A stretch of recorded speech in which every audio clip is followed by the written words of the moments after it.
Millionaire Mindset. Dulu, kehidupan saya mengalami goncangan yang amat sangat. Ini bukan pertama kali, melainkan kedua kalinya saya terpuruk. Tapi yang kedua ini sangat dahsyat. Seluruh harta saya hilang dan hutang saya menumpuk. Ketika itu saya masih memiliki beragam bisnis, tetapi dalam masa hampir bersamaan, shit happen alias kesialan beruntun terjadi dalam kehidupan saya. Money changer saya kecurian hingga 2 kali dalam 3 bulan. Kapal, barge yang saya bertransaksi untuk mengirim barang ke Kelian Equatorial Mining di Kalimantan Timur karam. Asuransi tidak membayar. Pabrik kapur Hydrated Line yang masih berhutang pada bank kena gempa di Cilengsi. Gempanya memang kecil, tapi meretakkan tong utama yang harganya mahal. Traktor korek kapur meluncur tak terkendali menabrak silo pabrik. Asuransi juga tidak menggantinya. Ditambah lagi bank pembiayaan kami yaitu PDFCI ditutup BPPN di tengah krisis keuangan yang berkepanjangan kala itu. Harga bahan baku mendadak naik 200% yaitu harga gas. Perusahaan saya pun terpaksa file for bankruptcy. Semua musibah ini terjadi dalam kurun waktu 2 tahun yaitu tahun 1999 dan 2001. Kerugian tak tanggung-tanggung. Mobil hilang semua, rumah 3 hilang semua, masih berhutang 9 digit lagi. Setiap saat, setiap hari emosi saya memuncak. Makan keluarga, bayar sewa, uang sekolah anak membuat panik dan marah. Mau bekerja di mana? Kapan hutang terbayar? Bagaimana untuk hidup? Demikian segala hal itu berkecamuk di kepala saya. Dikejar debt collector, dikejar hukum, dikejar BPPN, dan juga dikejar teman investor yang marah dan kecewa dengan saya. Bayangkan betapa kusutnya situasi saya saat itu. Di tengah keputusasaan, siang itu saya langsung memandang langit dan bicara langsung kepada Allah Subhanahu wa Ta'ala, Tuhan yang saya percayai 100%. Saya katakan kepadanya bahwa saya putus asa dan hidup saya sudah diambang frustrasi. Saya marah sekali kepada semuanya. Saya menuduh kehidupan ini tidak adil. Saya merasa telah melaksanakan seluruh ajaran agama. Saya teringat betapa tertibnya saya puasa Senin Kamis selama 5 tahun. Saya tidak putus sholat malam, selalu tahajud setiap malam. Jangankan peribadatan yang wajib-wajib, yang sunnah saya laksanakan semua. Hitungan zakat, hitungan sedekah, saya tidak 2,5% lagi. Saya mendirikan panti asuhan, mengelola 8 panti, menampung 400 anak yatim dalam kurun waktu 5 tahun kala itu. Itu semua saya laksanakan dengan tulus, dengan keindahan munajat. Namun, ketika kebangkrutan beruntun selama 2 tahun tanpa jeda, tanpa belas kasihan terjadi pada saya mempertanyakan, apa bukti ketaatan dengan kenyataan yang saya dapati? Jujur, saya marah kepada Tuhan. Waktu itu, saya protes, bahkan sempat muncul keraguan dalam hati saya mempertanyakan keadilan Tuhan. Saya bertanya kepadanya, mengapa musibah ini terjadi kepada saya? Apalagi yang kurang dari saya, sehingga saya pantas menerima ini semua? Mengapa rasanya hidup ini kejam dan sadis sekali? Pertanyaan-pertanyaan itu terus berputar dalam diri saya. Akhirnya, saya mulai menjauh dari Tuhan. Jangankan sunnah, yang wajib pun mulai saya tinggalkan karena saya meragukan semua tentang ajaran kebenaran agama saya. Saya bertanya namun tidak ada jawaban. Saya kesal, saya murka. Permasalahan ekonomi ini akhirnya berimbas pada rumah tangga dan pernikahan pertama saya. Waktu itu istri saya kembali ke rumah mertua. Kemudian saat itu anak saya yang tertua demam panasnya 39 derajat Celcius dan sudah tidak gerak lagi. Adiknya pun mengalami hal yang sama. Mereka masih balita berumur 4 tahun dan 2 tahun. Listrik di rumah padam. PLN tidak mampu bayar. Tidak ada makanan. Tidak ada uang di tangan. Dan setiap saat ada telepon isinya menagih hutang-hutang saya. Saya berutang pada lebih dari 5 institusi keuangan. Lebih dari 60 individu. Dari utang yang berjumlah hanya 1 juta hingga miliaran rupiah. Puncaknya suatu hari saya ditelepon oleh seorang pemain utang yang mungkin sudah muak dengan saya. Dengan kasar dia bilang akan mendatangi rumah saya sore ini dan dia akan tagih dengan apapun resikonya. Kalau tidak bayar dia akan panggil. Gaya bicaranya sudah seperti preman. Tumpah darah pun dia siap. Saya tidak lihat, hanya bisa melakukan satu hal. Saya bertahan habis-habisan, saya asah pisau. Saya sudah tidak sanggup lagi dan bersiap untuk kemungkinan terburuk. Kalau memang orang itu menantang bertumpah darah, terpaksa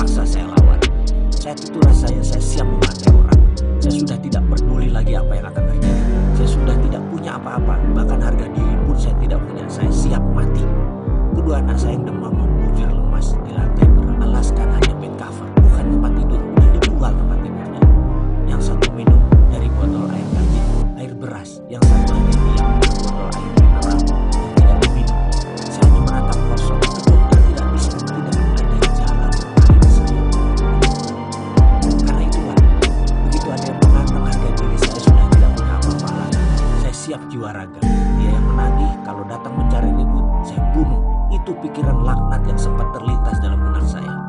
Saat itu saya berpikir, toh dia orang rantau, keluarganya tak ada yang tahu, teman pun tak banyak. Kalau saya terpaksa bunuh dia, saya kubur di halaman belakang. Tiada yang tahu juga, rasa sebenarnya sudah dirasuki Dajjal. Saya kumpulkan barang-barang di sekitar saya dan saya pakai untuk membantai orang ini. Benda tajam, benda keras, benda panjang, semua saya siapkan. Saya umpetin di mana-mana. Saya tahu sekali bagaimana menggunakannya dan saya tahu sekali di mana ruangan yang saya bisa menggunakan. Intinya saya panik aja segila-gilanya manusia. Tiba-tiba, telepon rumahnya diblokir, hanya bisa menerima panggilan berdetik. Sementara saya hanya bisa melalui dengan kegampangan. Hingga dari kesekian saya baru tersadar, mungkin ini sebenarnya bukan itu lagi. Dengan besar saya mengatakan, halo, demikian saya berkata dengan kasar. Di seberang sana ada suara lembut menjawab, assalamualaikum mas. Saya mengenali sekali suara ini adalah suara Pak Ali, pimpinan Yayasan Husnul Khotimah yang kemudian dikenal dengan Rumah Yatim Indonesia, panti asuhan yang kami bangun bersama. Saya pun terhenyak dan menjawab dengan nada lemas, waalaikumsalam Pak Ali. Kemudian dia melanjutkan, mas, saya telepon 3 kali kok nggak diangkat, lagi sibuk ya, kata Pak Ali dengan logat lamongannya yang khas. Maaf Pak Ali, saya sedang ada kesibukan, apa kabar? Sahut saya dengan mengatur nafas, menahan emosi. Mas, dengar-dengar sedang ada masalah ya, istri pergi, anak sakit, rumah dan isinya sudah dijual semua, listrik putus, apa benar mas? Tanyanya dengan serius. Dengan berat hati saya menjawab, iya benar Pak Ali. Oh kalau ada masalah begini saya diceritakan mas, kata Pak Ali. Kemudian saya tertegun mendengar kalimatnya. Kemudian dia melanjutkan, mas, walaupun kita miskin, yayasan kita tidak pegang uang ini. Kalau mas butuhnya ada 3 juta, pakai aja dulu mas. Mas berhak kok, sudah 5 tahun mas membangun yayasan ini. Kalau ada masalah seperti ini, mas punya hak untuk memakai dan meminjamnya. Saya ke rumah ya sekarang, terus bawa anak-anak ke dokter. Saya antar, nyes. Rasanya saat itu marah di hati saya seakan tersiram 1 ember es batu. Saya tertegun, dan menangis terseduh. Saya tidak kuasa menahan getaran di dada. Rasa haru, rasa malu, ada rasa senang, kesal, semuanya di sana. Dengkul saya keduanya di lantai, tangan saya masih memegang kelewang pedang pendek. Sesaat kemudian saya buang jauh, yang ada hanya diri saya tersungkur bersujud. Saya salah ya Allah, saya salah. Batin saya memohon tobat. Saya tersungkur di sajadah tua yang tepat ada di samping saya. Tak lama kemudian selagi saya terduduk menatap langit di bawah pohon kelapa di teras belakang rumah, terdengar suara bariton mengucapkan salam. Assalamualaikum, sapanya. Saya pikir Pak Ali, rupanya bukan. Dia rupanya tadi orang yang menagih utang dan menantang saya. Saya menjawab, waalaikumsalam. Begini Pak, utang Bapak 10 juta, apa bisa saya ambil sekarang? Saya hanya berkata, anak saya sakit, saya perlu uang untuk biaya anak saya. Sebentar lagi ada uang 3 juta datang. Terserah mas, mau ambil berapa mas atur. Kalimat itu mengalir tanpa saya rancang. Marah saya sudah hilang, saya pasrah saja. Oh begitu Pak, katanya dengan nada datar. Anak Bapak sakit dua-duanya, yang berbaring di dalam itu ya, katanya sambil menengokkan kepala ke arah ruang tengah. Iya, saya jawab singkat. Oh maaf kalau gitu, saya nggak tahu Pak kalau Bapak anaknya sakit. Sebaiknya Bapak urus mereka. Uang saya gampang, saya pamit dulu deh. Besok kabari saya Pak, urusan utang gampang, yang penting keluarga dulu. Begitu katanya tanpa basa-basi dan tanpa diduga-duga. Dia pun pamit pergi dan saya masih di posisi kebingungan, lunglai di ujung bangku di bawah pohon. Tubuh saya berkeringat. Saya memaksa diri untuk bangun dan mengikuti dirinya dari belakang sambil memanggilnya. Mas, saya pasti bayar utang saya hanya butuh waktu. Maafkan saya ya mas kalau saya kasar dan panik, itu kata saya. Ketika dia berbalik badan, saya julurkan tangan saya yang kemudian dia sambut dengan jabatan erat dan senyum di bibir. Dia berkata, iya pak, saya juga minta maaf. Saya salah mas, kata saya. Saya berutang tapi tidak berkemampuan. Saya janji mas, saya bayar. Tak lama setelah dia pergi, datang Pak Ali dengan kijang tuanya. Tanpa basa-basi langsung saya peluk dia. Pak Ali, syukron, terima kasih, itu kata saya. Ayo ke dokter mas, aku bawa fatur,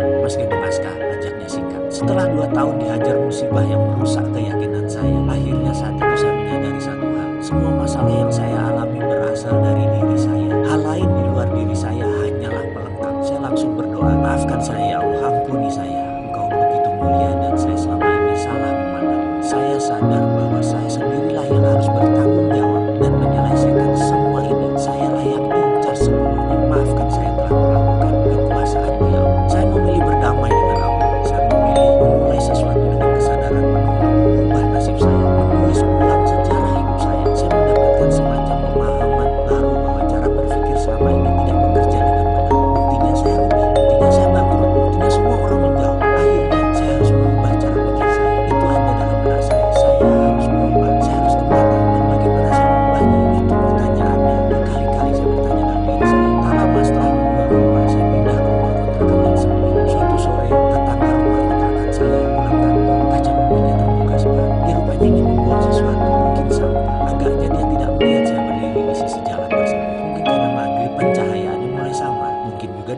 fokus karena mengumpulkan barang yang akan dibuang. Bruk, tiba-tiba segumpal kertas jatuh tepat di kaki saya. Entah mengapa saya tergerak memungutnya dengan tulisan yang berwarna merah mengkilat. Setelah saya buka lipatannya, saya membaca kertas tersebut, ternyata brosur Millionaire Mindset Training di Australia. Saya merasa aneh dan terkejut. Inikah jawaban doa yang saya panjat?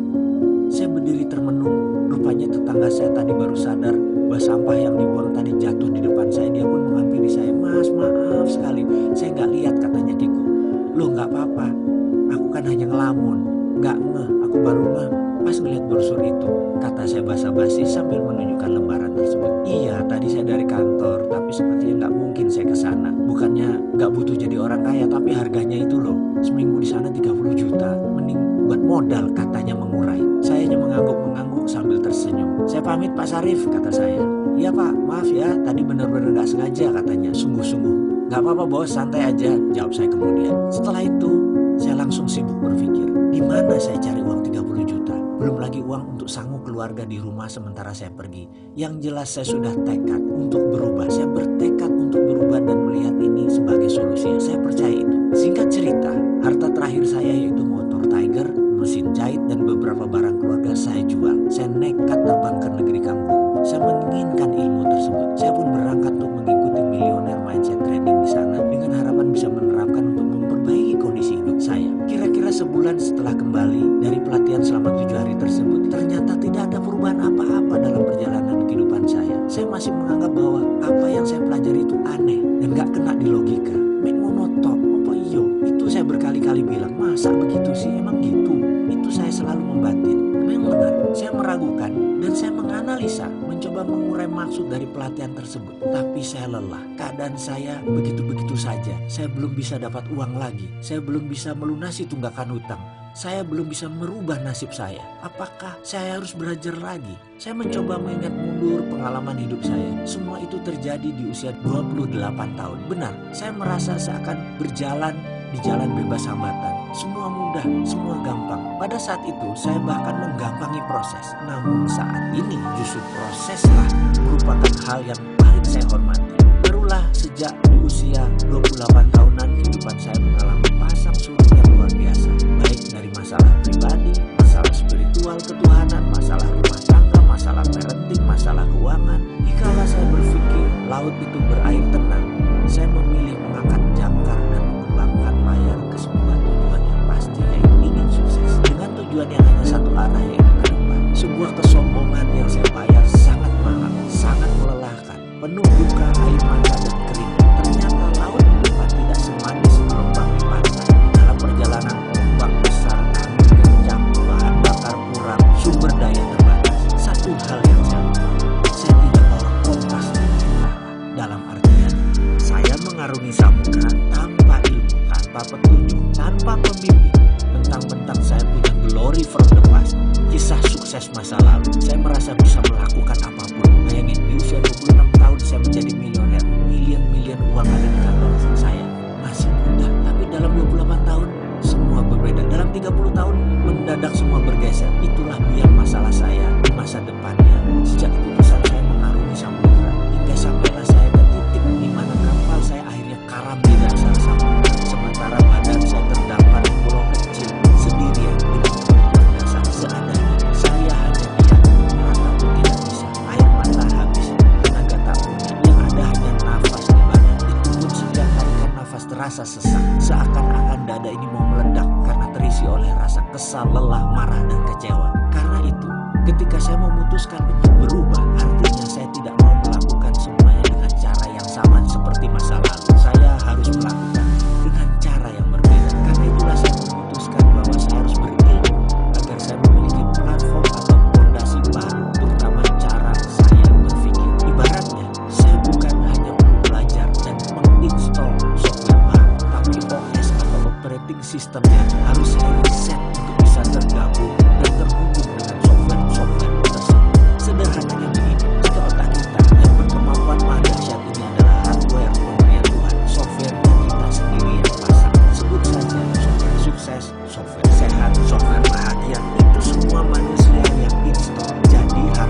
Coba saya berikan ilustrasi. Seorang anak yang hidupnya dikritik, dimarahi, ditekan, dipaksa, diharuskan, dibatasi, dilarang, dimaki, dan dihina akan membuat dirinya tumbuh sebagai pribadi yang peragu, pemarah, dan pendendam. Perbandingan dengan anak yang tumbuh dengan didorong, dipuji, disayangi, diperhatikan, didukung, dan dikelilingi suasana penuh canda tawa, sang anak akan memiliki platform hidup lebih ringan, lebih fun, banyak senyum, dan vibrasi dirinya disukai orang. Yang saya maksud di sini adalah software seseorang diinstal oleh orang tuanya, oleh lingkungan sekitarnya, dan tentu saja software yang buruk bisa diganti, diubah, bahkan dibuang bila kita mau. Sesuatu yang dipasang umumnya bisa dilepas. Setuju bukan? Bukan sesuatu yang permanen, karena itu kita yang masang, kita bisa lepas juga. Teman-teman dari bidang aplikasi psikologi mungkin mengenal ini dengan sesi terapeutik dalam dunianya. Ketika mencari kompas ilmu pengetahuan dan pola pikir, itulah saya baru sadar selama ini saya menerima hasil sebuah printer yang isinya salah. Lalu saya mati-matian mentipek, menghapus tulisan dalam kertas tersebut. Begitu seterusnya. Saya tidak sadar bahwa yang saya harus rubah adalah justru bukan dokumen yang di-print, tetapi bukan juga printernya, melainkan data di dalam komputernya. Kalau isi komputernya sudah benar, baik itu softwarenya maupun datanya, hasil yang